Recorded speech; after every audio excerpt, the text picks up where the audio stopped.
இந்தியர்களின் இதய குரல் மக்களோசை. சுங்காய் பாக்காப் சட்டமன்ற தொகுதி இடைத்தேர்தலுக்கான வேட்புமனு சமர்ப்பிப்பு நாளை சனிக்கிழமை தாமான் டேசா ஜாவி பலநோக்கு மண்டபத்தில் காலை 9 மணியிலிருந்து 10 மணி வரை நடைபெறும். அதன் பின்னர் 14 நாட்களுக்கு தேர்தல் பரப்புரை உடனடியாக தொடங்கும். ஜூலை 5ஆம் தேதி இரவு 11:59 மணியளவில் பிரச்சாரம் ஓய்வு பெறும். ஒற்றுமை அரசாங்கத்தின் சார்பில் PKR கட்சியின் 60 வயது ஜொஹாரி அரிஃபின் போட்டியிடுகிறார். இவர் அமினுடீன் பாக்கி கல்விக் கழகத்தின் முன்னாள் இயக்குனர் ஆவார். பிரிகத்தான் நேஷனல் கூட்டணி சார்பில் பாஸ் கட்சியைச் சேர்ந்த 56 வயது அபிடின் இஸ்மாயில் களமிறக்கப்பட்டிருக்கிறார். இத்தொகுதியில் மொத்தம் 39,279 பதிவு பெற்ற வாக்காளர்கள் உள்ளனர். 5 வயது பெண் குழந்தையை சித்திரவதை செய்து கொலை செய்ததாக 27 வயது வான் ஃபத்திமா ஜஹரா வான் அப்துல்லா மீது இப்போவிலுள்ள மஜிஸ்திரேட் நீதிமன்றத்தில் இன்று குற்றம் சாட்டப்பட்டது. கடந்த ஜூன் 5ஆம் தேதியிலிருந்து ஜூன் 10ஆம் தேதிக்குள் தாமான் மல்கோஃப் ஜாலான் கிளேடாங் ராயா 23 உள்ள ஒரு வீட்டில் இக்குற்றச் செயலை புரிந்ததாக குற்றப்பத்திரிகை மஜிஸ்திரேட் எஸ் புனிதா முன்னிலையில் வாசிக்கப்பட்ட போது வான் ஃபத்திமா ஜஹரா குற்றச்சாட்டு புரிவதாக தலையசைத்தார். ஆனால் இந்த வழக்கு உயர் நீதிமன்ற அதிகாரத்திற்கு உட்பட்டது என்பதால் அவரது வாக்குமூலம் பதிவு செய்யப்படவில்லை.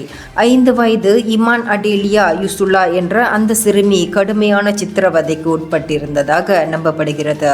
மயங்கி கிடந்த அச்சிறுமி ஜூன் 10ஆம் தேதி காலை 9:45 மணிக்கு ராஜா பெருமைசூரி பைனூன் மருத்துவமனைக்கு கொண்டு செல்லப்பட்ட போது அவர் இறந்து விட்டதாக உறுதி செய்யப்பட்டது.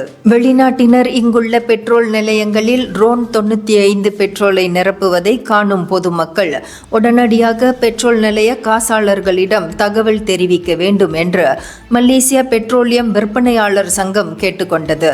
நடப்பு சட்டங்கள் வெளிநாட்டு பதிவு எண்கள் கொண்ட வாகனங்கள் ரோன் 95 பெட்ரோலை நிரப்பும் பட்சத்தில் வாகன ஓட்டிகளுக்கு தண்டனை வழங்குவது இல்லை.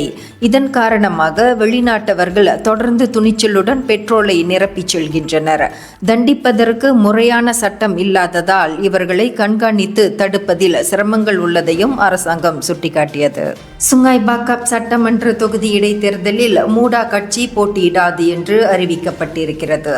இப்போது கட்சி பொதுநல விவகாரங்களிலும் சீர்திருத்தங்களிலும் அதீத கவனம் செலுத்தி வருகின்றது என்று இன்று இங்கு வெளியிடப்பட்ட ஓர் அறிக்கையில் அக்கட்சி தெரிவித்தது. மக்களின் குரலாக தொடர்ந்து ஒலித்து கொண்டிருப்பதையே மூடா விரும்புகிறது. அதே சமயம் நாடாளுமன்றத்திற்கு வெளியிலிருந்து வாழ்க்கை செலவினங்கள் அதிகரிப்பு, அரசாங்கம் எதிர்க்கட்சி நாடாளுமன்ற உறுப்பினர்களுக்கு சமச்சீரான நிதி ஒதுக்கீடு, இன்னும் நிறைவேற்றப்படாமல் இருக்கும் சீர்திருத்த விவகாரங்கள் ஆகியவற்றுக்கு அழுத்தம் கொடுப்பதையும் மூடா கட்சி அடிப்படை நோக்கமாக கொண்டிருக்கிறது என்று அந்த அறிக்கையில் தெரிவிக்கப்பட்டது. மேலும் பணவீக்கம் குறித்தும் கட்சி தொடர்ந்து குரல் எழுப்பி வரும் என்று கூறப்பட்டது. C4 எனப்படும் வாரிசு அரசியல், ஊழல் ஆகியவற்றை எதிர்த்து போராடும் மையத்தின் மூத்த ஆய்வாளர் கே லலிதாவுக்கு எதிரான அவதூறு வழக்கை MACC எனப்படும் மலேசிய ஊழல் தடுப்பு ஆணையத்தின் தலைமை ஆணையர் டான்ஸ்ரீ அசாம்பாக்கி இன்று மீட்டுக்கொண்டார். பங்கு வாங்கியது தொடர்பில் இண்டிபெண்டன்ட் நியூஸ் சர்வீஸ் போர்ட்டலில் வெளியிடப்பட்ட ஓர் அவதூறு கட்டுரைக்காக டான்ஸ்ரீ அசாம்பாக்கி 2022 ஜனவரி 12ஆம் தேதி லலிதா மீது அவதூறு வழக்கு தொடுத்தார். இந்த அவதூறு வழக்கை மீட்டுக் கொள்ளும் மனுவை அசாம்பாக்கியின் வழக்கறிஞர் கடந்த ஜூன் 11ஆம் தேதி நீதிமன்றத்தில் சமர்ப்பித்தார்.